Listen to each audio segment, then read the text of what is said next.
استاذ میرا یہ سوال یہ تھا کہ اب جس دور میں ہم سانس لے رہے ہیں، معلومات کا دور ہے، انٹرنیٹ کا دور ہے، یہاں مطلب ہر قسم کی معلومات کے ساتھ ساتھ 8 8 گھنٹے میں لوگ گفتگو کر رہے ہیں، انٹرنیٹ پہ ان کا تمام مواد پڑا ہوتا ہے۔ تو سوال میرا اس لحاظ سے یہ ہے کہ بطور طالب علم ہمیں کیا نہیں سیکھنا چاہیے؟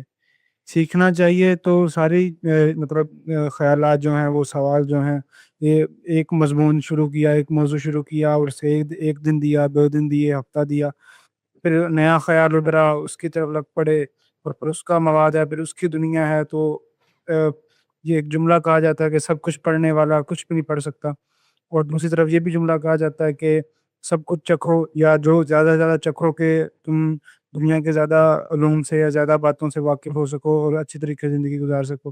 تو ان دونوں جملوں کا اور علم کیا نہیں، کون سا علم نہیں سیکھنا چاہیے؟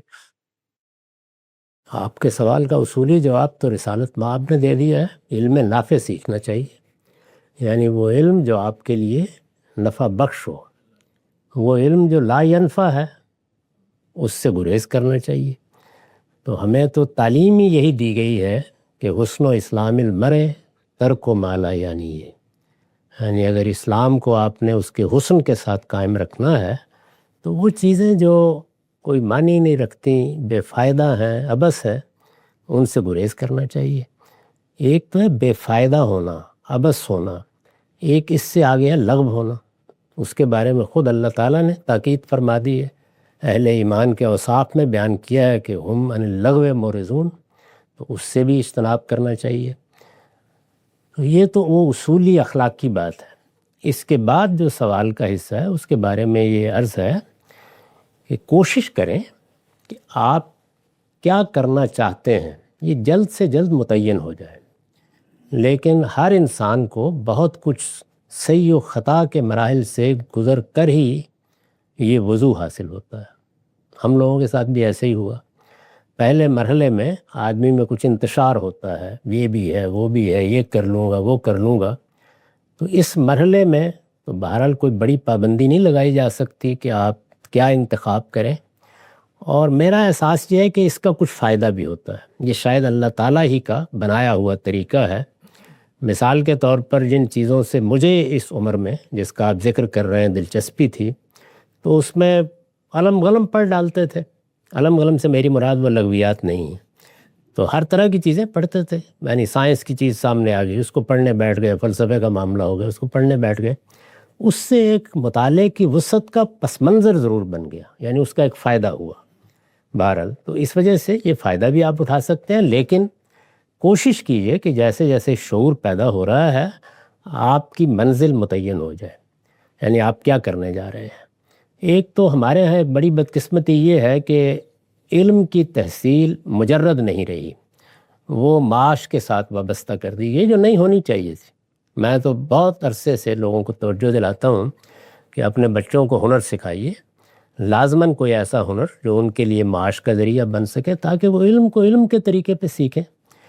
تو آپ کوشش اس کی کریں کہ جس علم سے آپ کی دلچسپی ہے وہ ایک ہو سکتا ہے، وہ 2 4 ہو سکتے ہیں، ان کے انتخاب کی طرف آپ بڑھ جائیں جلدی۔ تو جیسے جیسے آپ اس طرف بڑھیں، پھر کوشش یہی کریں کہ اپنے آپ کو تسلی دیں کہ آدمی دنیا میں مختصر عمر لے کے آیا ہے، عمر نو لے کر نہیں آیا۔ اس کو انتخاب ہی کرنا ہے، اپنے لیے، اپنے ذوق، اپنے رجحان کے لحاظ سے انتخاب کر لیجئے، اور کوشش کیجئے کہ جن فنون علوم کا آپ انتخاب کریں وہ مذہبی ہیں، وہ ہمارے ہاں کے آلات کے علوم ہیں، وہ فنون کی نوعیت کی چیزیں ہیں، یا اور کوئی علم ہے، سائنس ہے، فلسفہ ہے، اس کی امہات سے آپ واقف ہو جائیں۔ یعنی ہر علم میں بہت کتابیں لکھی جاتی ہیں، ہزاروں کی تعداد میں کتابیں، آپ لائبریری میں جائیں آپ کو مل جائیں گی، لیکن ہر فن اور ہر علم کی کچھ امہات ہوتی ہیں، سورس بکس ہوتی ہیں، ان کے بارے میں اچھے اساتذہ اور اہل علم سے ضرور معلوم کرنا چاہیے۔